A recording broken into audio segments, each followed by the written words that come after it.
Hi. Hello. I'm Liz, also known as Jaded Knitter, and this is going to be a fairly short video on steeking. So for those of you who don't know, quick thing, steeking, because this top sweater has already been steeked. This is the old one. It's basically where you knit a sweater, which you can see this one underneath. It's knit continuously. One on top is not. Yep, so you knit a sweater and then you take scissors to it. It is definitely something best done with alcohol at hand, but don't drink first. Drink second. You have your first cup of coffee. You make sure you're, good and rested. You have your wine or your beer handy. And then you set to. So this is, as you can see from this one, this is the original one I did several years back. It is the Cockatoo Bray by Kate Davies. You can see the Ravelry page. And this one is too big. I, due to health issues, lost a bunch of weight, and this is a 50-inch bust, which I no longer have, so it looks absolutely ridiculous on me. So, seeing as this is me, and I love that sweater, I knit myself a new one that fits properly now.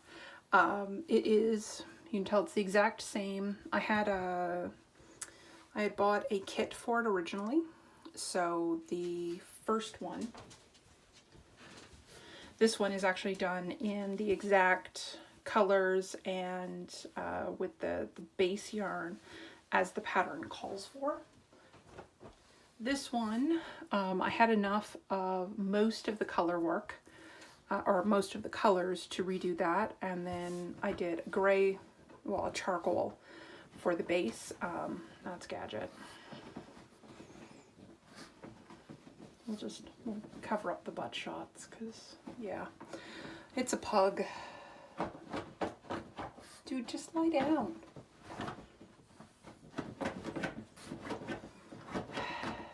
Get it.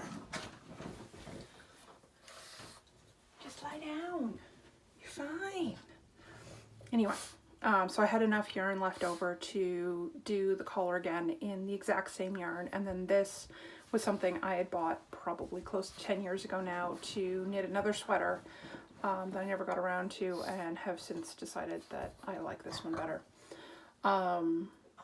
And amazingly enough, I actually have enough of all of those colors that I can make another one. The only color I don't have any more of is the cream, which it's hard to tell from that angle, but there are actually, you can just see that there's two creams. This center section is actually in almost a white, whereas the top and bottom band is not. And that's because I was running short, so I pulled something that I had from a previous project and made it look like it's supposed to. It's, whatever. But that's not the point of this video. That is, so I've spent a month knitting this. It is done on 2.75 millimeter needles, so US 2, and done in fingering weight, so, and that is a 44-inch bust, so there is quite a bit to it. And I've spent, like I said, a month knitting it. I just finished it this morning. I've blocked it. I block sweaters by steam blocking them, so this was actually ironed. That's my preferred method, each to his own. Because I find it works well. So everything's done. I do the button. Most people don't do the button bands before they steek. They do the button bands after. I do them before, because I find it's easier to pick up stitches and to manipulate the edges while these inner stitches, these what will become edge stitches, are still attached. So as you can see, that's, we'll do it up here because it's going to be easier to see. You can see where the color changes happen in this section. And that's the steek. That's what's going to be steeked down the center of this. The absolute best, most wonderful part of steeking a sweater is all of this color work creates all of these ends. And if you do it right, all of the ends sit along the center line of your steek and you cut them all out. So this whole chunk of ends here, all of this stuff, magically, poof, it disappears. Actually, since we're here, I need to cut these off anyway. So yeah, like I said, magically disappears. And I'm the one who's always, you know, leave lots of room for your ends and everything. No. Tiny little suckers, cut them off. Gone. See, it's great.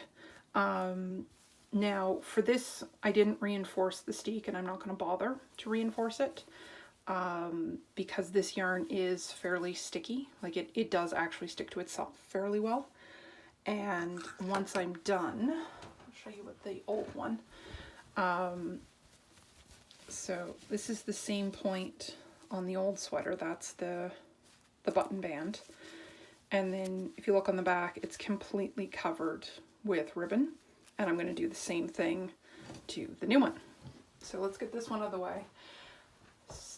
After you get your yarn, or not your yarn, your wine and whatnot, make sure you have a solid surface and that it is clear, because you don't want to accidentally cut into something else. You already have to worry because you have the bottom of the sweater. You don't want to have to worry because you've got like something underneath or it's bumpy or whatever. The one thing I will say for steeking is good, sharp, small scissors. This is a pair of standard sewing scissors, like standard size sewing scissors, so you can see the kind of the difference. And then my itty bitty crane ones. None of these, I think the crane ones are probably actually the most expensive of them, the scissors I have. These are just good, probably middle of the line sewing scissors from my local Fabricland, which is the Canadian version of Joann's, basically. These are what I'm actually going to use because the blade is so much smaller. You want a small, sharp blade because you have to cut between threads. And because this is fingering weight done in a fairly tight gauge, I want really small. I'm not using any of the scissors I'd normally use for yarn because they're not sharp enough. You want sharp for this. So, scissor, why do I have so much? I'll just get that out of my way while I'm at it. These are the ends for adding everything else in. So, let me just make sure that, alrighty. So yeah, it shows up pretty well. So there's 4 rows here, and on either side of that there's a purl row. The purl row will cause this inner flap to fold under, so that is what you want. So what I normally do is the scissors still closed. I find the point I want, which for me is going to be right up the center between the two. So let me just poke that in there so you can see that's a bunch of threads on there. And you just make sure that you're only snipping the threads. And yeah, I'm not starting at the bottom because it's harder to find there, so I will actually come back to that later. So now that I've figured out where I want, open scissors and just cut a few stitches at a time.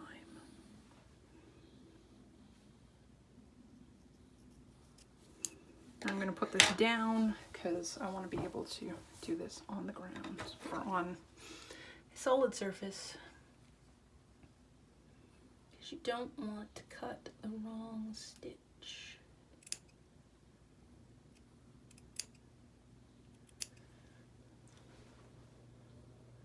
Also, when you get to this point, make sure that you've got everything's done correctly.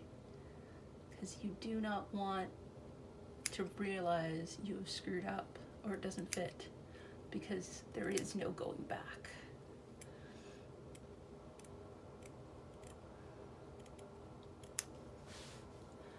So like I said, little tiny stitches.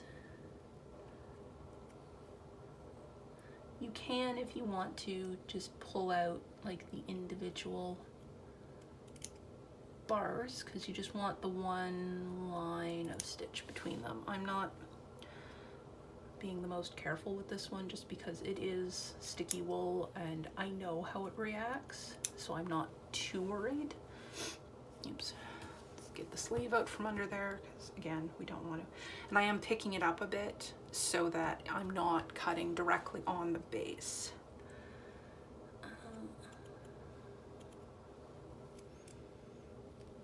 Or not the base, the back of the sweater, because you don't want to cut there. Yeah, the stitches are gonna fray and they're gonna do some weird stuff. Don't worry too much. You do want to be a little bit delicate with this. What I normally do in a lot of cases is I'll actually go along with thread and tack the outside, so this outside line, I'll tack it to the 2 stitches on the other side. So I kind of do a continual loop of thread on both sides, which splits it, and then cut up the center. Like I said, I'm not doing it on this one just because I know how this wool will react and I'm not worried about it. But yeah, extra precaution and normal procedure is to actually strengthen this so that you don't. Now this is where things start to get a little complicated, because you now have, you can see these threads in the back. There's my, there it is. So you're now having to cut through all of the color work on the back, but almost done. Almost done. I know there's probably a lot of people out there who are cringing horribly, horribly right now, but 'tis what it is. And like I said, it'll work. So there you go. There's the, there. So that is, oops. You can now see the fuzzy edges. I'm not going to play with them too much because that is not stable. Like, that is the one thing you need to be careful with, is that raw edge is not, I haven't stabilized it in any way. So I'm not going to touch it. I'm not going to play with it too much. I'll eventually clip these off. But I have ribbon that kind of matches this that will actually, again, go down the inside. This one, it won't go as far out onto the button band because I actually have buttons for this one. I have these lovely little metal buttons. And I've put buttonholes in it. So there we go. That is steeking. That's a sweater. Done. It'll be wearable by tomorrow morning. Enjoy!